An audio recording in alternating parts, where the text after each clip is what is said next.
Workout से पहले बनाना खाना बहुत गलत बात है और ड्यूरिंग वर्कआउट पानी पीना भी बहुत गलत बात है। हेलो गाइस, मेरा नाम अवधूत है और आप देख रहे हैं माइंड एंड मसल्स। सो आज का टॉपिक रहेगा pre workout meal. Pre workout meal वो मील होती है जो वर्कआउट से पहले आप खाते हो और उसका बेनिफिट है आपको ड्यूरिंग वर्कआउट आपको एनर्जी प्रोवाइड करना। बहुत लोगों का मुझे ऐसा सवाल होता है कि मैं प्री वर्कआउट के लिए ये चीज़ बनाना खाता हूँ, बट मुझे एनर्जी नहीं मिलती। तो उसका रीज़न मैंने उनसे पूछा कि आप कब खाते हो, तो उन्होंने बोला मैं जिम के स्टेयर्स चढ़ते चढ़ते बनाना खा लेता हूँ, और या फिर मैं घर से खा के इमीडिएटली निकल जाता हूँ। बट उसका सबसे बेनिफिट आपको अगर मिलना चाहिए बनाना का एज अ प्री वर्कआउट, तो उसको आप एटलीस्ट 45 मिनट्स टू 1 आवर के पहले कंज्यूम करो, क्योंकि बनाना का प्रॉपर्टी ही है वो it's a good source of carbs, you know. So carb का जो डाइजेशन सोर्स होता है वो होता है ग्लूकोज, और ड्यूरिंग वर्कआउट अगर आपको एनर्जी चाहिए तो वो मिलेगा ग्लूकोज से। और इमिडिएटली अगर आप बनाना खा के जिम आते हो तो वो आपके स्टमक में ही रहेगा, वो प्रॉपरली डाइजेस्ट नहीं होता। सो इसका सबसे अगर बेस्ट बेनिफिट आपको चाहिए तो ये लाइट स्नैक है, बनाना हो या एप्पल हो, तो वो आपको एटलीस्ट 45 मिनट्स या 1 आवर पहले कंज्यूम करना पड़ेगा। उससे आपको ग्लूकोज ड्यूरिंग वर्कआउट बहुत अच्छे से मिलेगा और आपका सेट बहुत अच्छे से परफॉर्म होगा।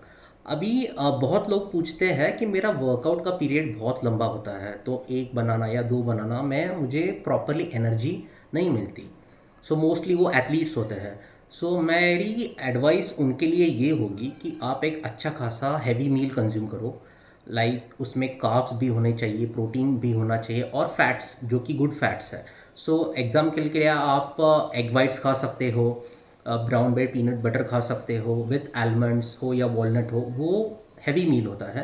या ओट मील भी खा सकते हो, बट उसको कंज्यूम करने का जो टाइम रहता है वो रहेगा हमेशा 1.5 से 2 घंटा पहले, ताकि वो प्रॉपरली डाइजेस्ट हो और उसका डाइजेशन फॉर्म में आ जाए, और वही आपको ड्यूरिंग वर्कआउट एनर्जी प्रोवाइड करेगा। ओके। दूसरी चीज़ ये है कि ड्यूरिंग वर्कआउट बहुत लोग मुझे ये पूछते हैं कि पानी नहीं पीना चाहिए, क्यों नहीं पीना चाहिए। तो ये सबसे बड़ा मिथ है, वो मैं आपको वीडियो में एक्सप्लेन कर दूंगा। अरे अरे सर, वर्कआउट के बीच में पानी क्यों पी रहे हैं आप? क्यों वर्कआउट के बीच में पानी पीना गलत है, या तुम वर्कआउट के बीच में पानी नहीं पीते? चलो इसी मिथ को ना मैं बहुत ही सिंपल वे में और शॉर्ट तरीके में एक्सप्लेन करता हूँ। आपका मसल बना है 70% वाटर से, और ड्यूरिंग वर्कआउट जिन लोगों को क्रैम्प्स आते हैं या मसल में स्प्रेन होता है, वो होता है डिहाइड्रेशन की वजह से। और डिहाइड्रेशन को भगाने का सबसे बेस्ट ऑप्शन है, जितना हो सकता है आप पानी पियो। और ड्यूरिंग वर्कआउट आप जितना पानी पियोगे उतना आपके मसल की जो हाइड्रेशन की रिक्वायरमेंट है वो पूरी हो जाएगी, और आपको मसल में कभी भी स्प्रेन नहीं आएगा। पानी पीना ड्यूरिंग वर्कआउट गलत बात नहीं है, आपको जितना हो सकता है आप पानी पियो। Please drink water and stay hydrated. बहुत सारे लोग ऐसे हैं जो सीधा जिम आके वेट्स उठाना स्टार्ट कर देते हैं, बट वर्कआउट स्टार्ट करने से पहले सबसे इम्पॉर्टेंट थिंग है कि आप वार्म अप करो, आपके हार्ट को प्रिपेयर करो कि आप एक अच्छा खासा टास्क करने जा रहे हो। उसको रेडी करो, आके सीधा आप वर्कआउट स्टार्ट कभी मत करो। स्पेशली वेट ट्रेनिंग जो आके सीधा वेट ट्रेनिंग स्टार्ट कर देते हैं विदाउट वार्म अप, तो उनको ज़्यादातर इंजरीज के चांसेस बहुत होते हैं। आप अपने जॉइंट्स को, मसल्स को जितना आप अच्छे से वार्म करोगे, बहुत सारी चीज़ें हैं उसमें कि जॉइंट रोटेशंस हुए, थोड़ा सा 10 मिनट का स्लो वॉकिंग हो गया, you can prepare your self for the task. इससे आप इंजरीज आप ज़्यादातर अवॉइड कर सकते हो। कभी भी जिम में आके सीधा वेट्स की तरफ मत भागो। Do a good warm up, good joint rotations, और उसके बाद आप स्लोली वेट ट्रेनिंग स्टार्ट करो।